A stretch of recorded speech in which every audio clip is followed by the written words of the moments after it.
इससे पहले हम इन्वेस्टमेंट की अमेजिंग स्ट्रैटेजीज को सीखें। आई होप ये पॉइंट सबको क्लियर है कि 1. हमें कम से कम अपनी सैलरी का 20% सेव करना है, जिसे हम आरडी या एफडी में गवर्नमेंट बैंक्स में सेव करते हैं, ताकि हमें बुरे वक्त में किसी के सामने हाथ ना फैलाने पड़े। नेक्स्ट, अगर हम एक नॉर्मल लाइफ से ज्यादा पैसे कमाना चाहते हैं तो उसका एक ही सोल्यूशन है कि हमें पैसों से काम करवाना पड़ेगा, यानी पैसों को कहीं इन्वेस्ट करना पड़ेगा। अब चाहे वो रियल एस्टेट हो, एक प्रॉपर बिजनेस हो या शेयर मार्केट हो। शेयर मार्केट में स्टार्ट करने के लिए हमें बहुत ही कम पैसों की जरूरत है और इसीलिए इस वीडियो में हम शेयर मार्केट की इन्वेस्टमेंट स्ट्रैटेजीज को सीखेंगे। शेयर मार्केट इसीलिए भी अच्छा है क्योंकि अगर हमें ये स्किल आ जाती है तो हम किसी और के बिजनेस के टुकड़े को खरीद सकते हैं, उनके शेयर्स लेके। और एक बार जब हम शेयर्स खरीद लेते हैं उसके बाद उस बिजनेस में वो बिजनेसमैन काम करेगा। जस्ट इमेजिन, हम एक बार शेयर्स खरीदते हैं और उसके बाद वो हमारी पैसिव इनकम बन जाती है। अब ऑब्वियसली हर किसी के पास ये स्किल नहीं है, लेकिन आज की इस वीडियो में हम इसी स्किल से कुछ प्रिंसिपल सीखेंगे। तो आइए स्टार्ट करते हैं। वॉरेन बफेट, जो कि दुनिया के सबसे अमीर इन्वेस्टर हैं, उन्होंने कहा था कि जिसे फाइनेंशियल स्टेटमेंट्स पढ़ने नहीं आती उसे इंडिविजुअल स्टॉक्स नहीं खरीदने चाहिए।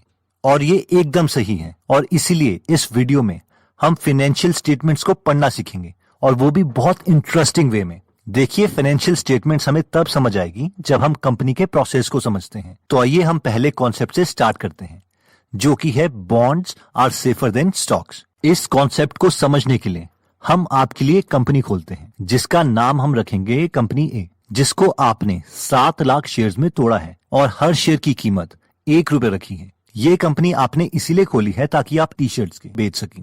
अब आप जब इस बिजनेस की कैलकुलेशंस करते हैं तो आपको पता चलता है कि इस बिजनेस के लिए स्टार्टिंग में आपको 10 लाख रुपए चाहिए। अब क्योंकि आप समझदार हैं इसलिए आप सोचते हैं कि इस बिजनेस में सारे पैसे मैं खुद के क्यों इन्वेस्ट करूं। आप कंपनी ए में सिर्फ 5 लाख रुपए इन्वेस्ट करते हैं और 5 लाख शेयर्स के ओनर बन जाते हैं। लेकिन बाकी के 5 लाख रुपए कहां से आएंगे? आप अपने 2 दोस्तों से बात करते हैं और वो दोनों दोस्त आपको पैसे देने के लिए राजी हो जाते हैं। आपका पहला फ्रेंड राम आपको 3 लाख रुपए देता है, जिसके बदले उसे आपकी कंपनी से 3 लाख का बॉन्ड सर्टिफिकेट चाहिए। अब आप बोलेंगे, ये बॉन्ड सर्टिफिकेट क्या है? बॉन्ड बेसिकली एक सर्टिफिकेट है जिसमें लिखा हुआ है कि आप अपने दोस्त को 3 लाख रुपए वापस करेंगे विद इंटरेस्ट, जस्ट एक लोन की तरह जो आपने बैंक के बजाय अपने दोस्त से लिया है। और इसके बाद आपका दूसरा दोस्त श्याम भी आपको 2 लाख रुपए देने के लिए राजी हो जाता है, लेकिन इस 2 लाख रुपए के बदले उसे आपकी कंपनी में 2 लाख शेयर्स चाहिए ₹1 के हिसाब से, यानी आप उसे अपनी कंपनी में 2 लाख की इक्विटी देंगे। तो अब हम आपकी कंपनी ए की बैलेंस शीट बनाते हैं। तो एक कंपनी की बैलेंस शीट में बेसिकली 2 चीजें होती हैं, एसेट्स और लायबिलिटीज। अब इसमें एसेट्स और लायबिलिटीज की डेफिनेशन रिच डैड और पुअर डैड की बुक से थोड़ी डिफरेंट है।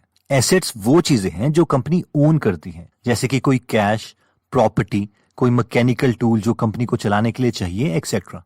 जबकि लायबिलिटीज वो चीजें हैं जो कंपनी को किसी को देनी है, फॉर एग्जाम्पल बैंक लोन या बॉन्ड्स की फॉर्म में लिया हुआ लोन, या फिर इक्विटी से कलेक्ट हुआ पैसा जो कि शेयर होल्डर्स को वापस देना है। तो आपकी कंपनी ए की बैलेंस शीट कुछ इस तरीके से दिखाई देगी, जिसमें लेफ्ट साइड में आएगा एसेट्स और राइट साइड में आएगा लायबिलिटी। आपके पास एसेट्स हैं सिर्फ 10 लाख रुपए की टी शर्ट्स के, क्योंकि आपने अपना सारा पैसा इसी में इन्वेस्ट कर दिया। जो 5 लाख रुपए आपने खुद इन्वेस्ट करे थे, 3 लाख रुपए जो आपके फ्रेंड राम ने दिए थे और 2 लाख रुपए जो आपके फ्रेंड श्याम ने दिए थे।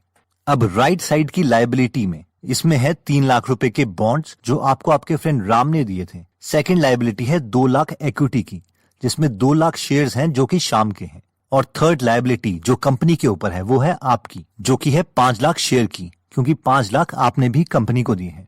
अब आपको लगेगा कि ये लायबिलिटी में मेरे शेयर्स की इक्विटी कैसे आ गई?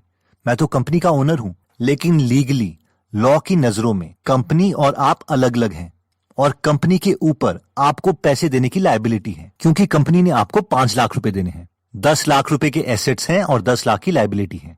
अब सवाल आता है कि अगर आपका ये बिजनेस चला ही नहीं और वो फेल हो जाता है तो? अब क्योंकि आपके पास 10 लाख की टी शर्ट्स हैं तो आप मार्केट में जाते हैं उसे बेचने के लिए, लेकिन दुकानदार आपको सिर्फ 3 लाख रुपए देता है, क्योंकि उसकी नजरों में आपके 10 लाख की टी शर्ट्स की कीमत सिर्फ 3 लाख रुपए है। I am sorry for the loss. अब आपके लॉस के लिए सॉरी, बट मेन पॉइंट ये है कि ये जो 3 लाख रुपए आपके 10 लाख की टी शर्ट को बेच के मिले हैं वो किसको जाएंगे? आपको, आपके फ्रेंड राम को जिसने आपको 3 लाख रुपए दिए थे बॉन्ड्स के लिए, या आपके फ्रेंड श्याम को जिसने आपको 2 लाख रुपए दिए थे स्टॉक्स के लिए। अब आप सोचेंगे कंपनी तो मेरी है, कम से कम ये 3 लाख रुपए मैं तो रखूं। लेकिन ऐसा नहीं होगा, ये 3 लाख रुपए आपके फ्रेंड राम को जाएंगे। जिसके पास कंपनी के बॉन्ड्स हैं, यानी जब भी कंपनी बैंकरप्ट होती है तो उसके एसेट्स को बेच के सबसे पहले बॉन्ड्स ओनर को पैसा दिया जाता है, यानी bonds are safer than stocks. Next concept आता है लिक्विडिटी ऑफ एसेट्स। अब हम मान के चलेंगे कि आप एक बिजनेस ओनर नहीं हो बल्कि एक इन्वेस्टर हो, यानी कंपनी ए आपकी कंपनी नहीं है, लेकिन मार्केट में ये नई नई कंपनी आई है जिसके पास 10 लाख के एसेट्स हैं। वहीं पर एक और कंपनी आपको दिखती है, कंपनी बी, जिसके पास सिर्फ 8 लाख के एसेट्स हैं, और आपको एज एन इन्वेस्टर इन दोनों कंपनी में से एक में इन्वेस्ट करना है। तो आप अपने पैसे किस में इन्वेस्ट करोगे, कंपनी ए में या कंपनी बी में? हम में से कई लोग सोचेंगे कि कंपनी ए में 10 लाख के एसेट्स हैं, लेकिन कंपनी बी में कम एसेट्स हैं, तो कंपनी ए एक ज्यादा राइट चॉइस है। लेकिन इस केस में ये गलत है। अब आप पूछेंगे क्यों? क्योंकि अगर हम कंपनी बी की बैलेंस शीट को ध्यान से देखें तो इसमें जो 8 लाख के एसेट्स हैं वो गोल्ड है, यानी सोना है, जिसका मतलब है कि कंपनी बी के पास जो एसेट्स हैं उनकी लिक्विडिटी ज्यादा है एज कम्पेयर टू कंपनी ए। यानी अगर कल को कंपनी बी बैंकरप्ट होती है तो इसके एसेट्स बहुत जल्दी बिक जाएंगे। और अगर आपने इस कंपनी के बॉन्ड्स में इन्वेस्ट किया है तो आपके पैसे और रिटर्न काफी सेफ है। यानी ऐसी कंपनीज को प्रेफर करें जिसके एसेट्स की लिक्विडिटी ज्यादा हो। नेक्स्ट कॉन्सेप्ट कहता है कि buy stocks if market value is less than intrinsic value. ये कॉन्सेप्ट कुछ इस तरीके से है कि अगर आपको 30 लाख रुपए में कोई घर मिल रहा है तो आप उसे उसी वक्त खरीद लो, अगर आपको पता है कि उस घर के अंदर एक सेफ है और उस सेफ के अंदर 30 लाख रुपए हैं और वो सेफ आपको घर के साथ जरूर मिलेगा। अब आप बोलोगे सर कंपनीज के साथ ऐसा थोड़ी ना होता है, तो इसे हम एक और एग्जांपल लेके समझ लेते हैं।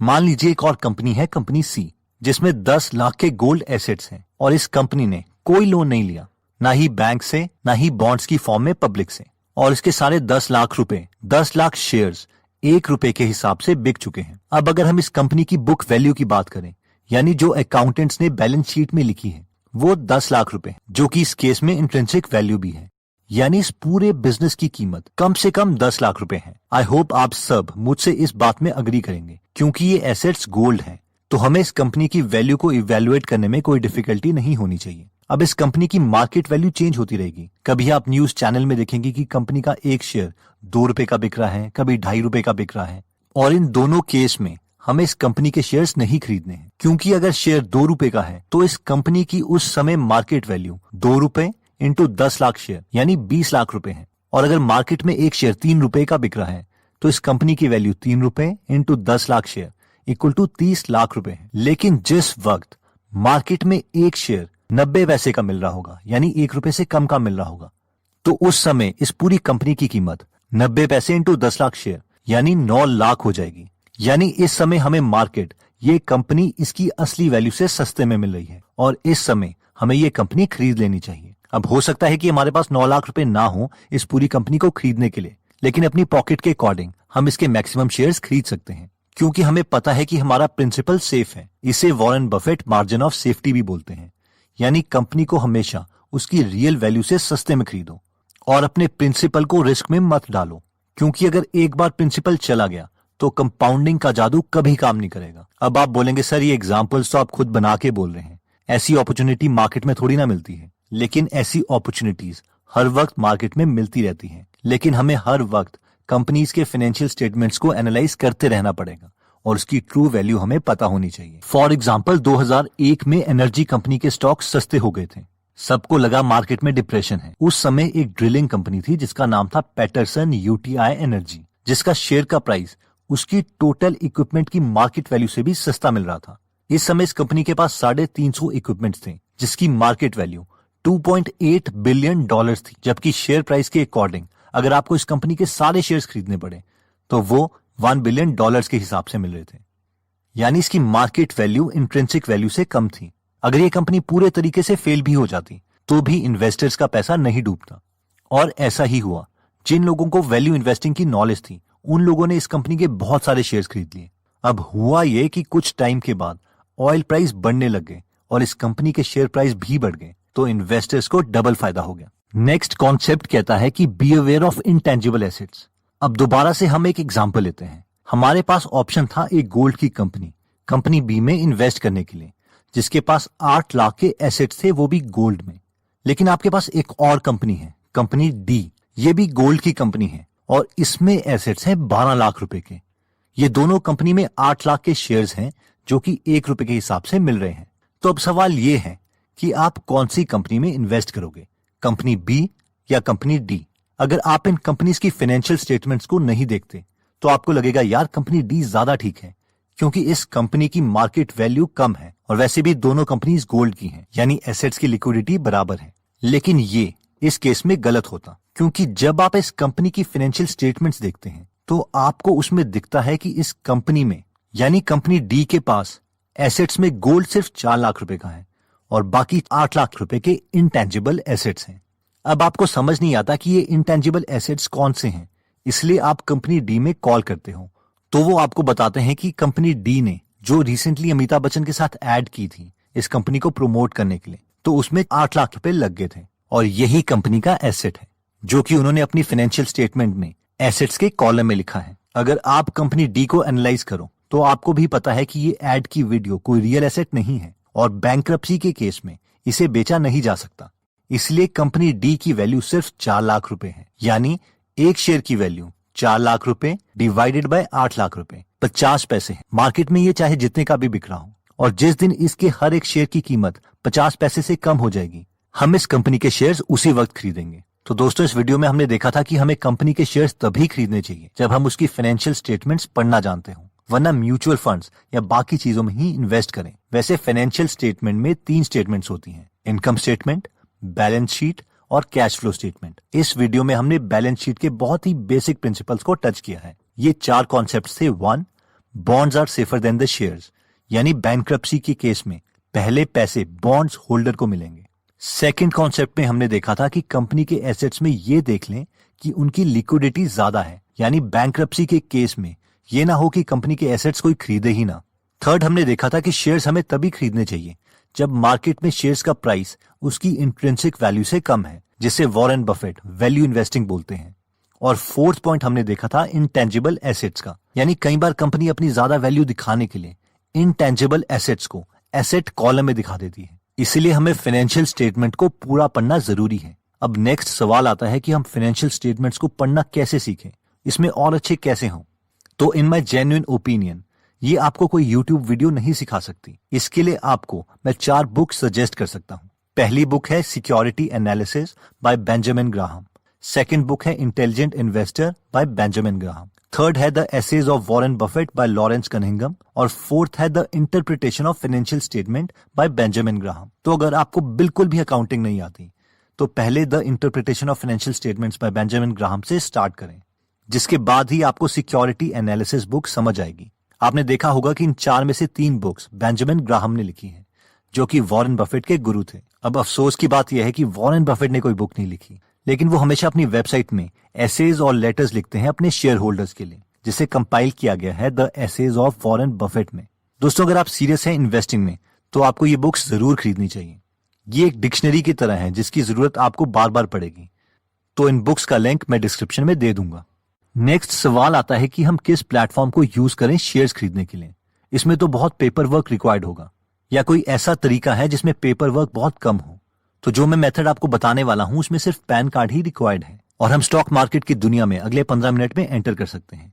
इस प्लेटफॉर्म का नाम शायद आपने ऑलरेडी सुना होगा, जो कि है अपस्टॉक्स। अब सवाल आता है कि अपस्टॉक्स है क्या और इसमें हम क्या क्या कर सकते हैं। फर्स्ट, इसमें हमारा फ्री डीमैट अकाउंट बन जाएगा जिससे हम कम से कम 600 रुपए बचा सकते हैं। सेकंड, इसमें 28,000 रुपए के और भी बेनिफिट्स हैं जिसकी डिटेल्स मैं डिस्क्रिप्शन में दे दूंगा। फोर्थ, ही ऐप के प्ले स्टोर में 1 बिलियन से ज्यादा डाउनलोड्स हैं और रिव्यूज भी अच्छे हैं, यानी लोग इससे सेटिस्फाइड हैं। और फाइनली इसमें हम म्यूचुअल फंड्स भी खरीद सकते हैं। तो अपस्टॉक का लिंक और उसकी पूरी डिटेल्स मैंने डिस्क्रिप्शन में दे दी है, जिससे आप ये ऐप डाउनलोड कर सकते हैं। अब कई लोगों को लगता है कि अपस्टॉक्स कहीं फ्रॉड तो नहीं है, हम अपने पैसे इन्हें क्यों दें। तो पैसे इनके पास नहीं जाते हैं, अपस्टॉक वाले सिर्फ एक ब्रोकर हैं, क्योंकि बिना ब्रोकर के हम शेयर्स नहीं खरीद सकते और हम अपने शेयर्स अपने अकाउंट में देख सकते हैं कि एक्चुअल में हमें उस कंपनी के शेयर्स मिले भी हैं या नहीं। और अपस्टॉक्स सेबी यानी security and exchange board of India से रेगुलेटेड है।